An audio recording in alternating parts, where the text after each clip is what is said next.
that had displaced more than 300,000 people until President Trump stepped in to put an end to it.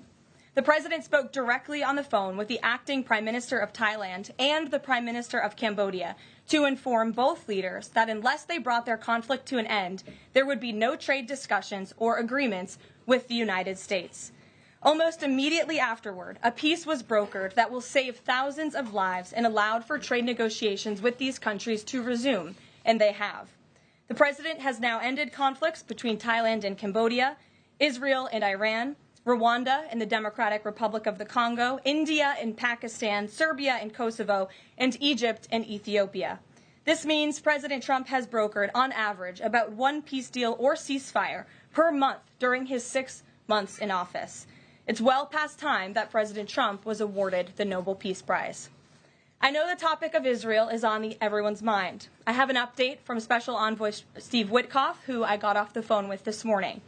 Special Envoy Witkoff and Ambassador Huckabee had a very productive meeting with Prime Minister Netanyahu and other officials today in Israel on the topic of delivering much-needed food and aid to Gaza. President Trump is a humanitarian with a big heart, and that's why he sent Special Envoy Witkoff to the region in an effort to save lives and end this crisis. Tomorrow, Special Envoy Witkoff and Ambassador Huckabee will be traveling into Gaza to inspect the current distribution sites and secure a plan to deliver more food and meet with local Gazans to hear firsthand about this dire situation on the ground. The Special Envoy and the Ambassador will brief the President immediately after their visit to approve a final plan for food and aid distribution into the region, and we will provide more details for all of you once that plan is approved and agreed on by the President of the United States. On the trade front, the President secured a historic trade agreement with the European Union that puts America first and fundamentally strengthens the economic relationship between the two largest economies in the world. This deal delivers on two of President Trump's core promises on trade, supercharging America's manufacturing capacity and opening up foreign market access to American businesses. The deal guarantees that American businesses will have unprecedented levels of access to the European Union markets to export our American-made goods. Also, as part of this agreement, the EU will purchase $750 billion in U.S. energy to strengthen our energy dominance, reduce European reliance on adversarial sources, and narrow our trade deficit with the EU.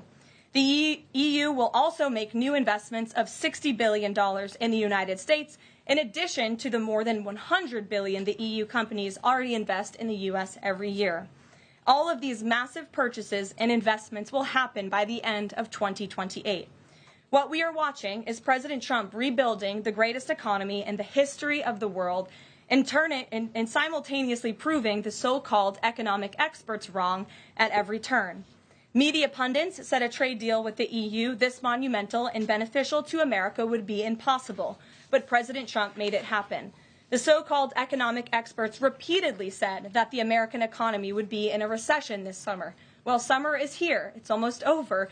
And that recession does not exist. Yesterday, in fact, real GDP growth in the second quarter increased at a 3.0% annual rate, significantly above expectations. President Trump's America First policies are driving economic growth, as he always said they would. And this growth is being driven by the private sector, not the government.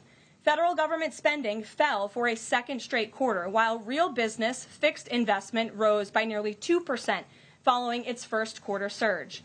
President Trump is right-sizing government spending, reversing the damage done by the Biden administration, and allowing the private sector to flourish. The same so-called experts claimed that President Trump's tariffs would spike inflation and hurt American consumers. But consumer spending growth just accelerated, and inflation remains right on track.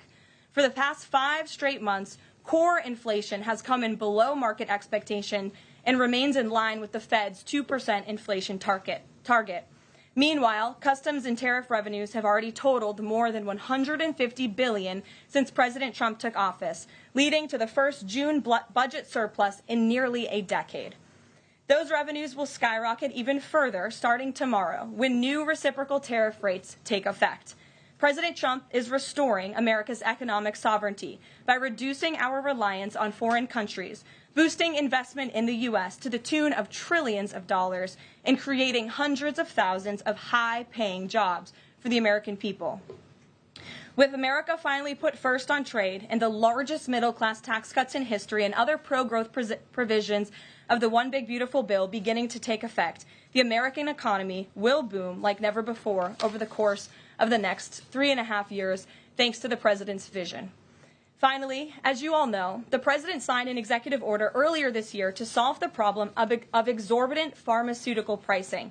According to recent data, the prices that Americans have been paying for brand-name drugs are more than 3 times the price other similarly developed nations pay.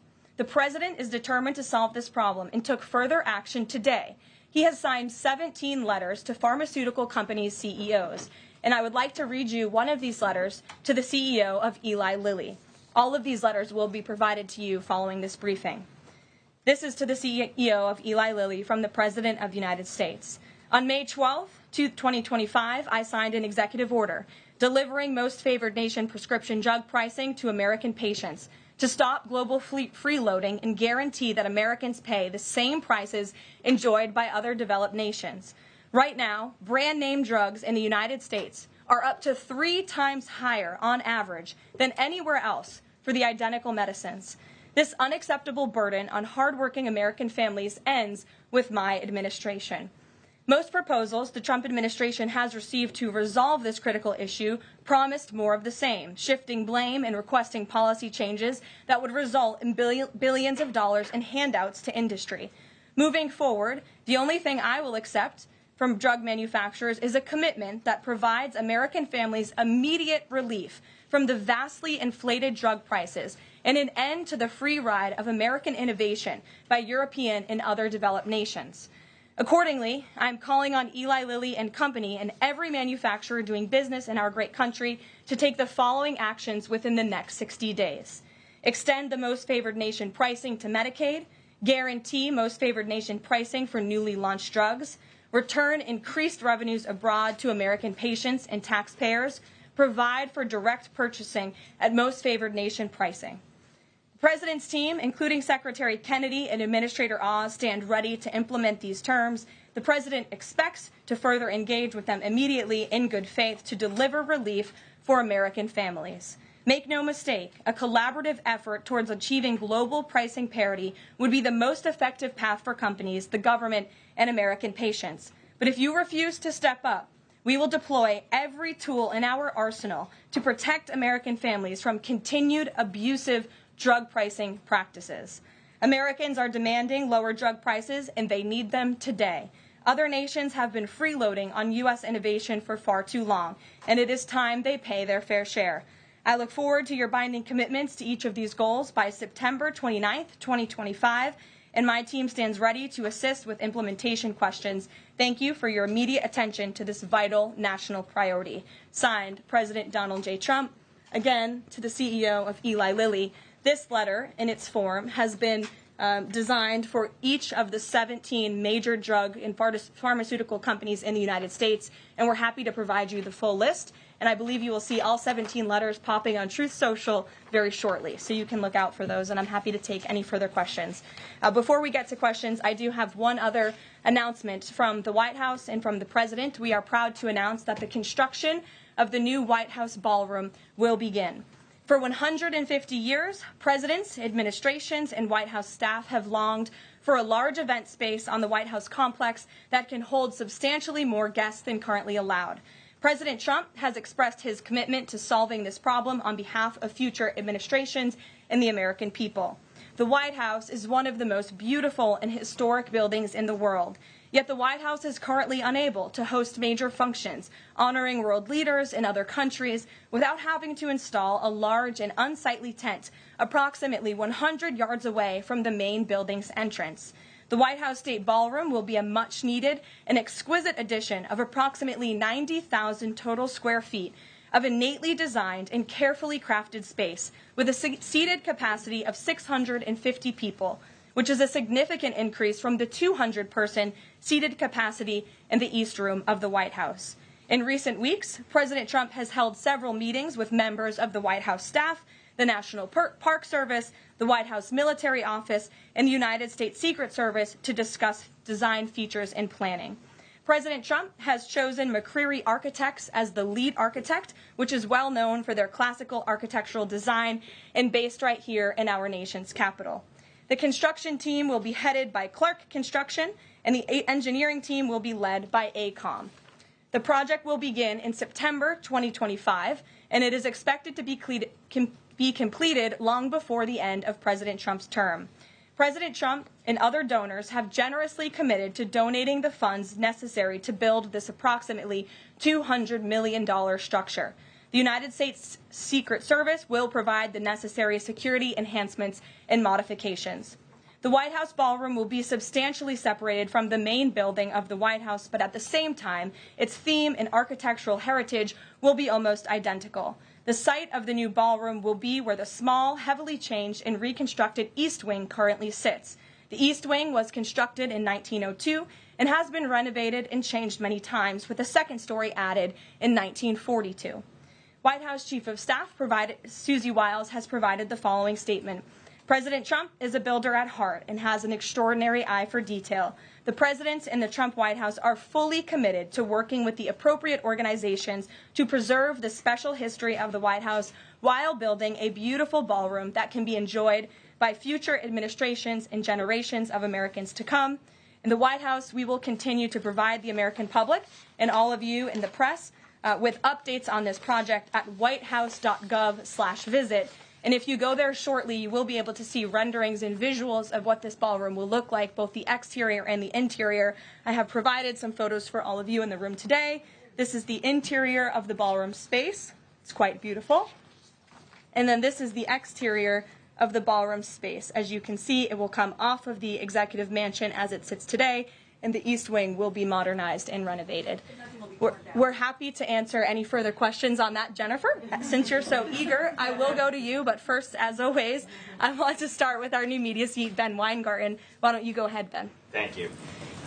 In light of the release, the declassification of the annex to the Durham report today, beyond any potential prosecutions, the outcomes of which will likely be uncertain, what does the President believe justice for Russiagate ought to entail? Might it include restitution for those whose lives were upended as a consequence of Russiagate, and perhaps a major reorganization of the national security apparatus? Well, I think a major organization of the national security apparatus, at least here at the White House within the National Security Council, has indeed taken place, and the President entrusts his current CIA director, John Ratcliffe, and our ODNI director, Tulsi Gabbard, to make the necessary changes to ensure classified intelligence, especially that could implement or hurt the national security of our country, does not make its way into the hands of irresponsible actors who want to politicize that intelligence for their own end. Since you brought up the declassification report that was put out by Senator Grassley today, I'm glad you brought it up, because this should be a story every outlet in this room should be covering. This is further evidence that Hillary Clinton approved the Russia hoax against President Trump. Her campaign financed it. Again, she approved it. And the FBI and the CIA were both weaponized to, as our director of CIA has said, accelerate this hoax against then-candidate and former President Trump. To answer the heart of your question, the President wants to see justice served, and he trusts the Attorney General and the Department of Justice to implement that justice and hold these people accountable. One more question, briefly, Sure. if I may, on a totally different topic. There's been legislation reintroduced in the House and Senate on designating the Muslim Brotherhood as a terrorist organization. The Muslim Brotherhood is considered by many to be the fountainhead of Sunni Islamic supremacism, from which Hamas and other groups have spawned, with a nexus to domestic organizations as well. Does the President support designating the Muslim Brotherhood as a terrorist organization? Frankly, I'm not sure, because I haven't talked to him, and I would never want to get ahead of the National Security Council on specific designations. It sounds like something this administration would support, but we can get a firm answer for you. How's that? Thank you. Thanks for being here. Jennifer, go ahead. Eager beaver today. How much of the East Wing will be torn down? The entire East Wing, or just parts of it? So the East Wing is going to be modernized. The necessary construction will take place. And for those who are housed in the East Wing, including the Office of the First Lady, the White House Military Office, the White House Visitors Offices, those offices will be temporarily relocated while the East Wing is being modernized.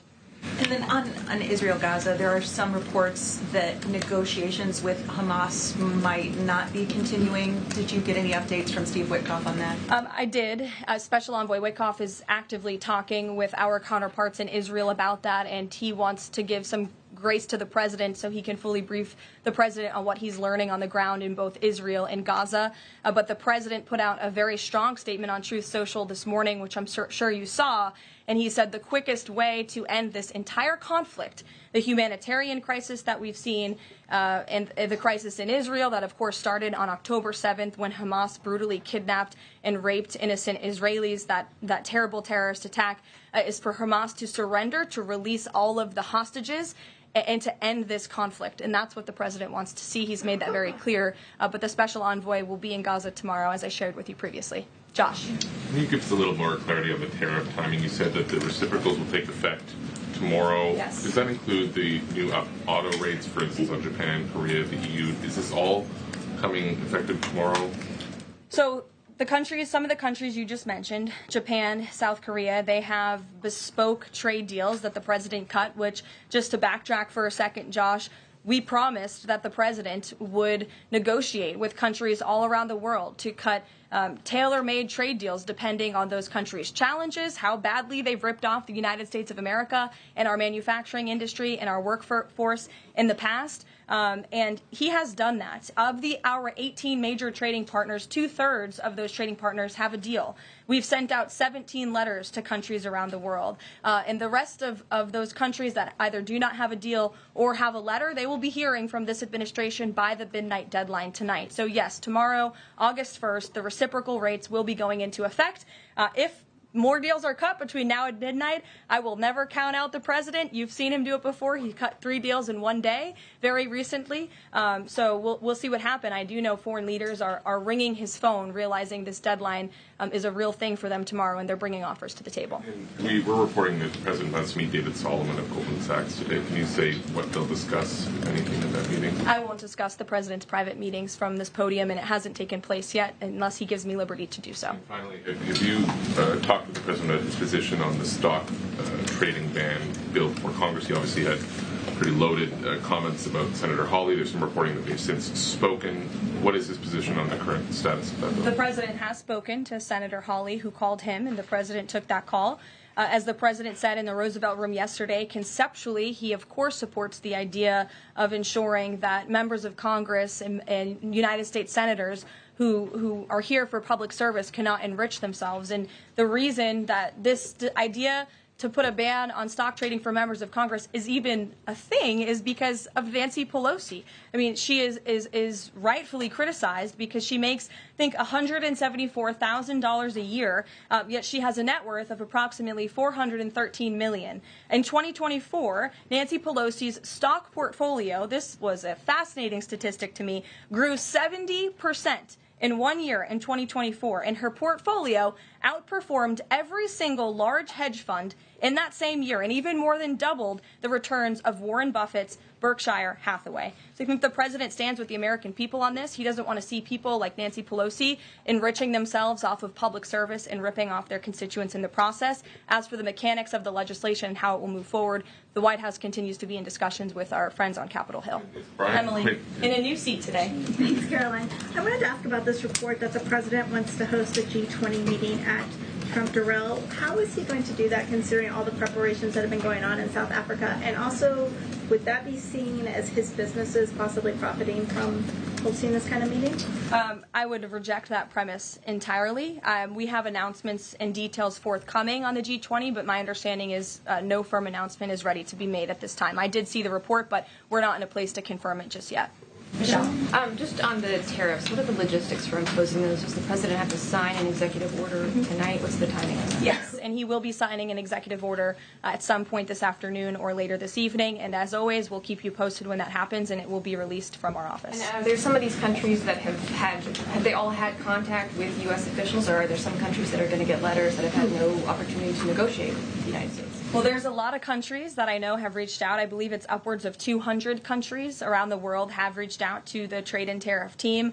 Of course, as I said previously and the president said, we're going to prioritize our key trading partners, which we have done. Like I said, of the 18, 2/3 of those we have cut these tailor-made deals with. But I do know that the trade team has been working around the clock to try to be in correspondence with as many countries as possible. But if they haven't heard from us yet, they will in the form of a letter or an executive order by midnight tonight.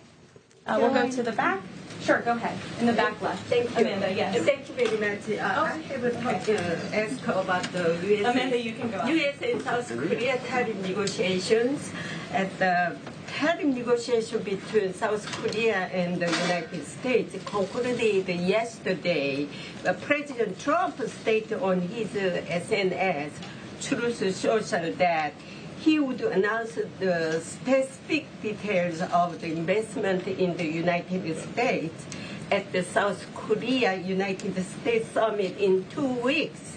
My question is this tariff negotiation a final agreement or is further negotiation necessary? Well, yes, as you know, the president met with representatives of the Republic of South Korea here at the White House yesterday, and they did, in fact, reach a deal. And South Korea will pay a 15% tariff rate, including 15% on autos, while providing historic market access to American goods like autos and rice. Korea will purchase $100 billion in American energy by 2028. And the centerpiece of this deal is that South Korea has agreed to invest $350 billion at the president's direction to revitalize American industry. 90% of those profits will go to the United States government to help pay down our debt and for other matters at the president's choosing. So it was a very successful meeting yesterday. When is set up the further U.S.-South Korea summit day? I'll get you something on that. I don't have it at my fingertips. Okay, Amanda. Thank you, Caroline. There are a number of congressional Republicans who have raised the alarm about the fact that roughly 80% of pharmaceuticals are either manufactured or their precursors are manufactured in either China or India. There are some pieces of legislation, some recommendations, which include either onshoring, nearshoring, or friendshoring, those components of that. Do you know if the president intends to throw the weight of the executive behind that? I don't have any updates for you at this time. I do have an update on our EU trade deal. I stand corrected. It's not $60 billion in investments. It's $600 billion in investments. I want to make that very clear. And I personally watched the president behind closed doors with the European president in Scotland negotiating this deal. And he got the most juice out of that squeeze that he could. And he was constantly looking out for America's interests. So I just wanted to clarify that one point. Deanna. Thanks, Caroline. For the countries that don't have a deal yet, should we be looking at the April 2nd chart at all? Or is he negotiating and talking about having a set tariff rate, 10%, 20%? Those discussions are taking place with the trade team today, and again, we'll provide further guidance with that executive order once it is signed, and the answer to that question will be in that executive order. Is he looking to provide any more extensions today after his phone call with Mexico? Is there any other conversations like that? I do know that other foreign leaders around the world have reached out, and if the president decides to share the conclusions of those calls with all of you, he will do so himself. But I do want to reiterate what the president said about Mexico. Mexico is still paying tariffs. They're paying a 25% tariff on fentanyl, 25% tariff on cars, a 50% tariff on steel, aluminum, and copper. And additionally, Mexico has agreed to immediately terminate its non-tariff trade barriers, of which there are many. And as the president said, we will continue to talk to Mexico over the next 90 days with the goal of signing a larger trade deal. The key to this, again, is Mexico has agreed to terminate those non-tariff barriers and to continue to work with us in good faith. Mexico is a very unique situation of all the other countries around the world because, of course, we share our southern border with Mexico, which we've seen an increase in cooperation between Mexico's President Claudia Sheinbaum and our administration on clamping down on drug trafficking and human trafficking at the southern border. We appreciate those efforts and will continue to work in good faith and to continue to have these trade discussions as well. Joey. Yeah, thanks, Caroline. Just clarifying on a previous question. President Trump has indicated he's been looking at either 15% or 20% baseline universal tariff. Has he landed on one of those yet? I won't get ahead of the president on that baseline announcement. And then secondly, what did Treasury Secretary Bessent mean yesterday when he called the new Trump accounts for newborns a, quote, backdoor to privatizing Social Security? Does the administration view this new Trump accounts as a way to, in the long term, perhaps privatize Social Security? What the Secretary of Treasury was saying, and what this administration believes, is that these Trump newborn accounts, which is an incredibly creative and great provision that was in the One Big Beautiful Bill for newborn babies and families and future generations of Americans, will help supplement, not substitute, Social Security. The Trump administration is wholeheartedly committed to protecting Social Security. The president did it in his first term. He's doing it again in this term. But these newborn accounts are another revenue stream for young people to watch their money grow throughout their lives and to one day be able to access those funds so they can hopefully build a home and live the American dream. Jake. Just one follow-up on tariffs and then one not. Is the president at all considering extending the August 12th China deadline at all? Is that in consideration?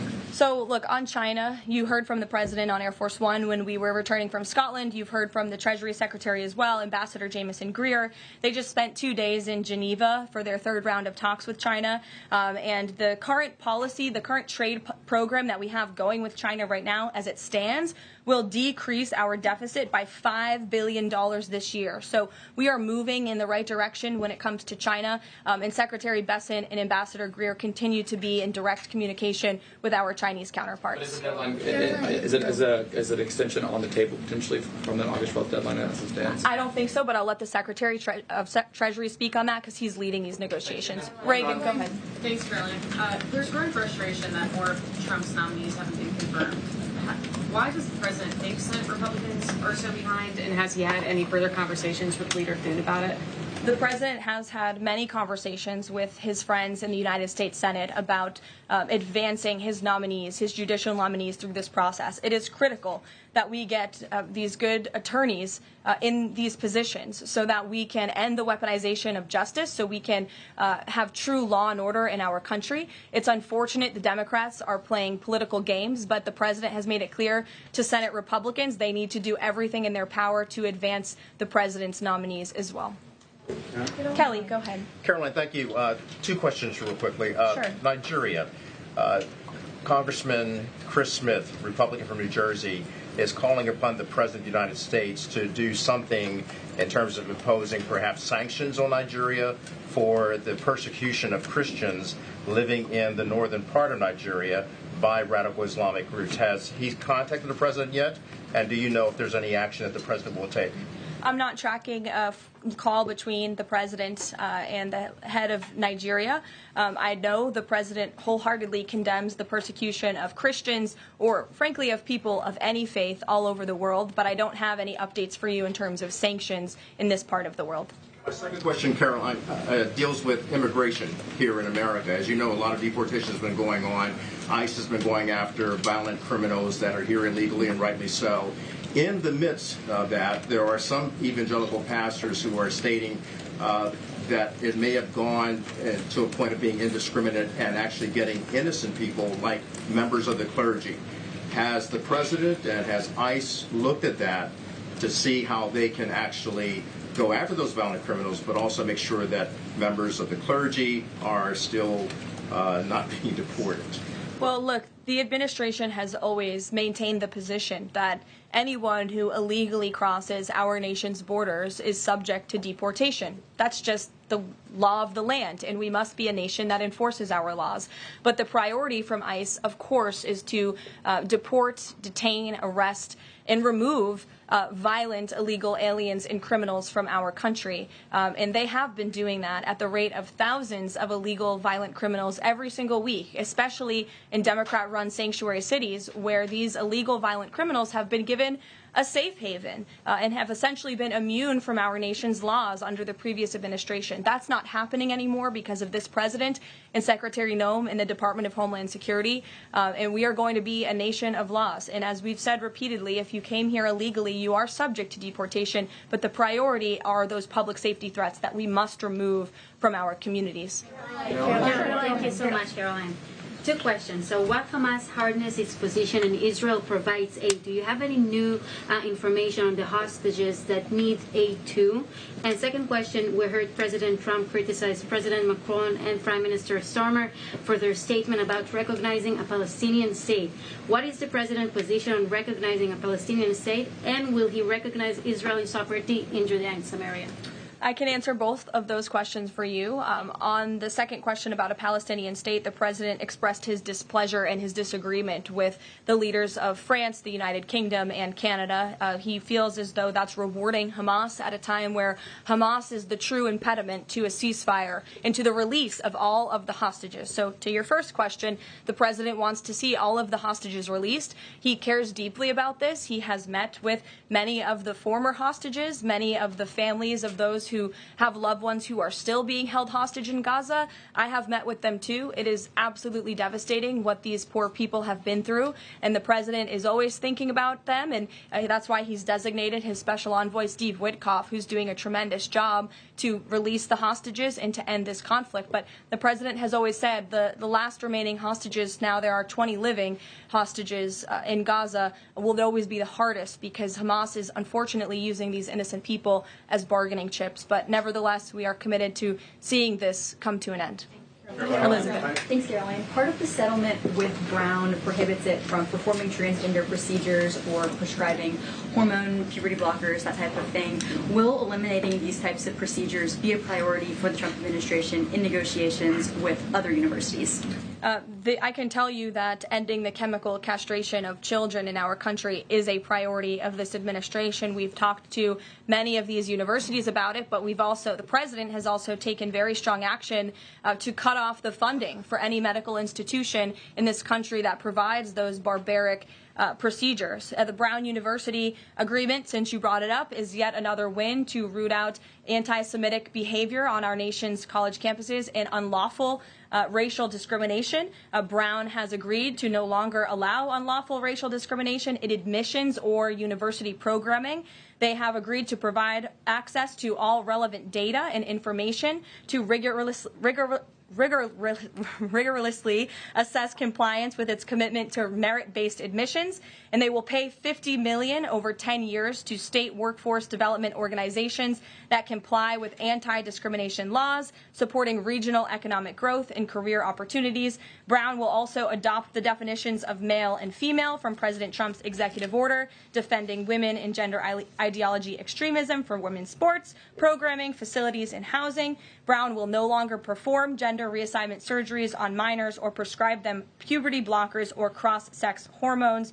And Brown will take steps to improve the campus climate for Jewish students and combat anti-Semitism on their campus. This is yet another huge win for American students and for those who love our country and want to abide by our country's laws. On the topic of defending women from gender ideology extremism and helping women's sports, the president will be signing an executive order at 4 o'clock today with some very famous professional athletes whom I'm sure you all know. And that executive order will be focused on strengthening athletics in our country and making America healthy again. And we are going to re-implement the presidential fitness test in America's schools, which is, I think, something all Americans can get behind. So you'll hear from the president in 2 hours, and we will see you all there. Thank you. Well, that was the White House press briefing just wrapped up. The press secretary began by paying tribute to Officer Islam, who was tragically killed in the mass shooting in Manhattan.